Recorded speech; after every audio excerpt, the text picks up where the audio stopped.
m'entende pas quand je l'ai dit, je l'appelle Bishop. Je l'appelle Bishop. Amen. Donc, sans plus tarder, nous allons inviter Johan. Allez.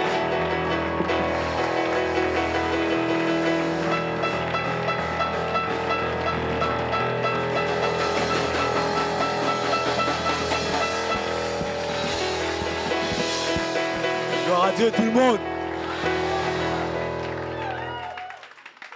Je remercie le pasteur Lionel encore de m'avoir choisi et de m'inviter à partager la parole. Sans aucun délai, on va aller dans Romains chapitre 8, versets 1 à 6.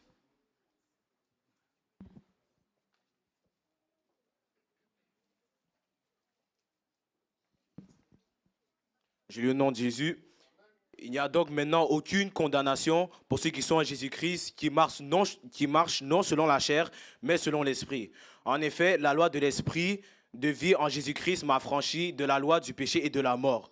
Car chose impossible à la loi, parce que la chair la rendait sans force, Dieu a condamné le péché dans la chair en envoyant à cause du péché son propre Fils dans une chair semblable à celle du péché, et cela afin que la justice de la loi fût accomplie en nous qui marchons non selon la chair, mais selon l'esprit.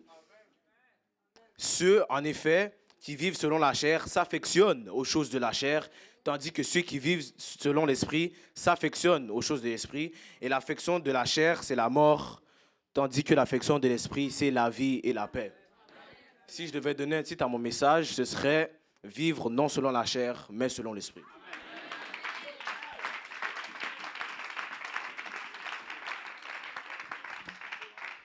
Dans les versets qu'on vient de lire, on peut voir que le défi, c'est de vivre selon l'esprit et non selon la chair. Vivre selon la chair, c'est pécher, et on pêche à chaque jour. Mais on rend grâce à Dieu pour sa grâce et miséricorde qui se renouvellent à chaque jour. Si on va dans Lamentation 3, Lamentation 3, versets 22 et 23, ça dit « Les bontés de l'Éternel ne sont pas épuisées, ses compassions ne sont pas à leur terme, elles se renouvellent à chaque matin. Oh, que ta fidélité est grande. » Amen. Quand on ment, quand on vole et quand on triche ou quand on est hypocrite, tout ça, c'est vivre selon la chair. Et pour combattre cela, il faudrait vivre selon l'esprit. Vivre selon l'esprit, c'est faire la volonté de Dieu. Quand on est honnête, quand on suit les règles, que ce soit dans un sport ou que ce soit à l'école ou même au travail, et quand on est soumis à Dieu, ça, c'est vivre selon l'esprit, faire la volonté de Dieu, faire ce que Dieu aime. Dans Romains 12, verset 2, ça dit « Ne vous conformez pas au siècle présent, mais soyez transformés par le renouvellement de l'intelligence, afin que vous discerniez quelle est la volonté de Dieu, ce qui est bon, agréable et parfait. » Parfois, on sait c'est quoi la volonté de Dieu et on sait ce qu'il veut qu'on fasse, mais on choisit de vivre selon la chair, mais on choisit ce que la chair veut qu'on fasse. Ça aussi, c'est vivre selon la chair. Il faut chercher la face de Dieu, prendre cette vie au sérieux, parce qu'on n'a qu'une seule vie et on n'a qu'une seule chance. Selon moi, il n'y a pas quelqu'un ici qui a deux cœurs. On a tous seulement un cœur. Donc, on n'a qu'une seule chance pour faire la volonté de Dieu et pour faire ce qu'il aime. Car si on rate cette chance, notre destination, c'est l'enfer. Et même à ça, pourquoi vivre pour le diable si on peut vivre pour Dieu? Pourquoi se contenter de faire les choses charnelles si Dieu a de bons plans pour toi? Si tu vas aller au ciel, plaide-Dieu dans tes actions et tu iras au ciel. Qui va aller au ciel ici? Amen. On veut tous aller au ciel. Si je saute dans Romains 8, versets 13 à 14. Si vous vivez selon la chair, vous mourrez. Mais si par l'esprit, vous faites mourir les actions du corps, vous vivrez. Car tous ceux qui sont conduits par l'esprit de Dieu sont fils de Dieu. Être conduit par l'esprit de Dieu, ça signifie que l'esprit de Dieu est en toi. Et si l'esprit de Dieu est en toi, ça veut certainement dire que tu vis selon l'esprit et non selon la chair. Car tu ne peux servir deux maîtres. C'est soit Dieu ou le diable. Ça le dit même dans Matthieu 6, verset 24. Nul ne peut servir deux maîtres. Car ou il haïra l'un et il aimera l'autre, ou il s'attachera à l'un et méprisera l'autre. Vous ne pouvez servir Dieu et maman. Donc c'est soit un ou l'autre, il n'y a pas de milieu. On ne peut pas servir Dieu et le diable en même temps. Tu ne peux pas vivre une double vie. C'est soit tu as tes deux pieds dans l'église ou tes deux pieds dans l'enfer. Ça ne va pas marcher. Et si on saute encore au verset 28, Romains 8, verset 28, je précise. Nous savons du reste que toute chose concourt au bien de ceux qui aiment Dieu, de ceux qui sont appelés à son dessein. Si on saute encore au verset 31, que dirons-nous à l'égard de ces choses? Si Dieu est pour nous, qui sera contre nous? Amen. Avec Dieu, tout est possible. Il n'y a pas de limite. N'importe quel miracle qu'il a besoin de faire dans ta vie, il peut le faire. Les gens que tu veux gagner au Seigneur, Dieu peut leur donner le salut. Il peut sauver ta famille, il peut sauver tes amis à l'école, il peut sauver tes collègues de travail, il peut sauver ton père ou ta mère pour lequel tu pries pendant plusieurs années, il peut les sauver. Il peut sauver ton frère ou ta sœur, à qui tu pensais qu'ils n'allaient jamais venir à l'église, il peut leur donner le salut. Il peut sauver ton proche ou ton ami à l'école que tu voulais qu'il sauve. Il peut sauver cette âme que tu pries pendant longtemps.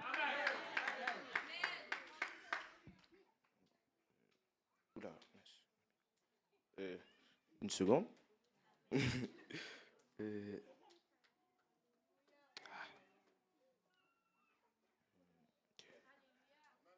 Bon, si on... Ok, on peut aller à Romains 8, verset 35. Qui nous séparera de l'amour de Christ? Serait-ce la tribulation, ou l'angoisse, ou la persécution, ou la faim, ou la nudité, ou le péril, ou l'épée? Selon qu'est-ce qui est écrit, c'est à cause de toi qu'on nous met à mort le jour, qu'on nous regarde comme des brebis destinées à la boucherie. Mais dans toutes ces choses, nous sommes plus que vainqueurs par celui qui nous a aimés. Car j'ai l'assurance, on peut lire tout ce verset ensemble, verset 38 et 39. Car j'ai l'assurance que ni la mort, ni la vie, ni les anges, ni les dominations, ni les choses présentes, ni les choses à venir, ni les puissances, ni la hauteur, ni la profondeur, ni aucune créature pourra nous séparer de l'amour de Dieu manifesté en Jésus-Christ, notre Seigneur.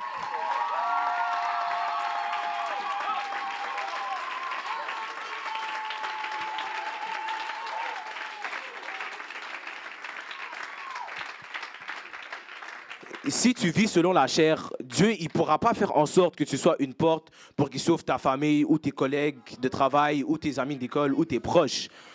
Et c'est arrivé la même chose à l'autre dans Genèse 19. On parlait dans Genèse 19, 13 et 14. Car nous allons détruire ce lieu. Ici, c'est Dieu qui parle. Car nous allons détruire ce lieu parce que le cri contre tous ses habitants est grand ouvert devant l'Éternel. L'Éternel nous a envoyés pour le détruire. L'autre sortit et parla à ses gendres qui avaient pris ses filles. Levez-vous, dit-il, sortez de ce lieu, car l'Éternel va détruire la ville. Mais aux yeux de ses gendres, il parut plaisanter. Ça montre ici qu'il faut avoir un bon témoignage envers les autres, parce que si tu n'as pas un bon témoignage et que tu leur prêches l'évangile et que tu essaies de rendre Dieu célèbre, ça ne va pas marcher. Parce qu'eux-mêmes, ils voient que tu es comme eux. Tu vis selon la chair et non selon l'esprit. Tu ne pourras pas les gagner. Mais si tu as un bon témoignage, si tu vis selon l'esprit et si tu fais ce que Dieu aime, il pourra t'aider à sauver ton entourage. Il pourra t'aider à sauver ta famille, tes amis et tes collègues de travail.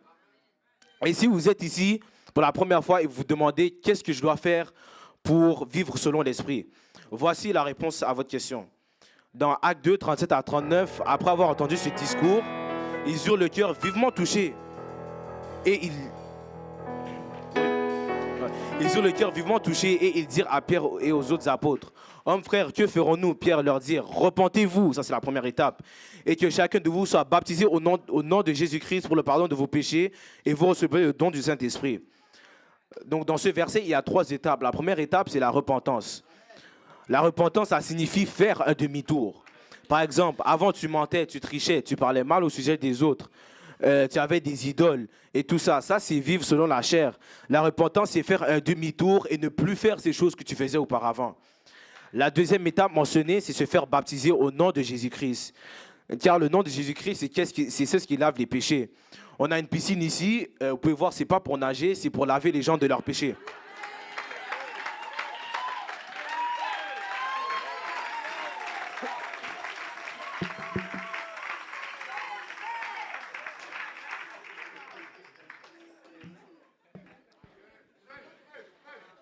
Et baptiser quelqu'un au nom de Jésus, c'est comme faire la vaisselle. Ben non, baptiser quelqu'un sans le nom de Jésus, c'est comme faire la vaisselle sans savon.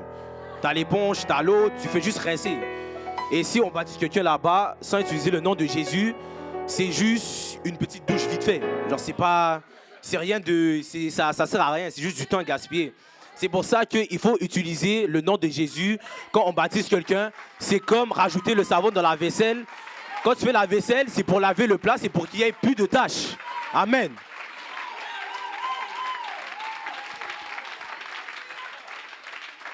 Et la troisième étape mentionnée, c'est recevoir le Saint-Esprit avec l'évidence de parler en langue.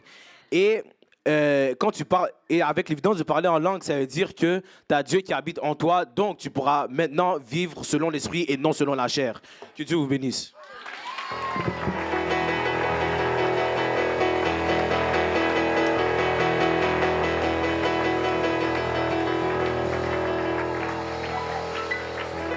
Alléluia, Jésus. Alléluia, Jésus. Alléluia, Jésus. Si nous pouvons juste se lever nos mains devant le Seigneur. Alléluia, Jésus. Alléluia, Jésus. Que nous acceptons la parole qui a été prêchée. Alléluia, Jésus. Non seulement de se lâcher, non seulement de dire Alléluia, mais de vivre réellement pour Christ selon ces 5 jeunes prédicateurs avaient parlé de Dieu. Alléluia, Seigneur Jésus. Nous te rendons grâce, au Seigneur Jésus, pour tout ce que tu as fait, au Seigneur Jésus. Merci pour ta parole, au Seigneur Jésus. Je demande non seulement, au Seigneur Jésus, que ça parte dans mon oreille, au Seigneur Jésus, mais que ça vive dans nos cœurs, Seigneur Jésus.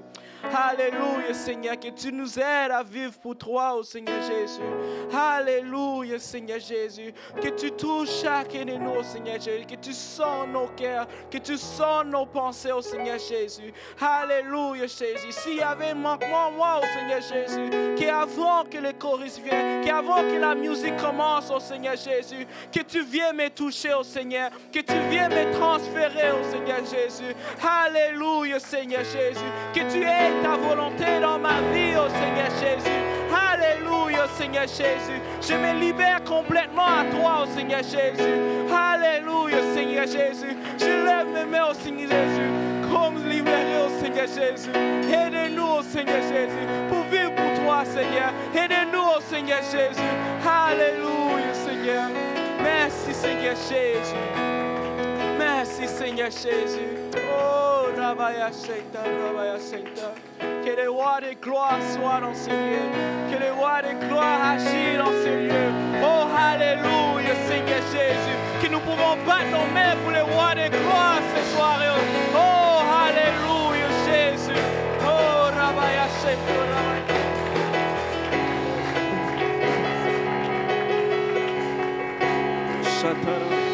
Alléluia. Je pense à peu près de continuer à adorer le Seigneur. Alléluia.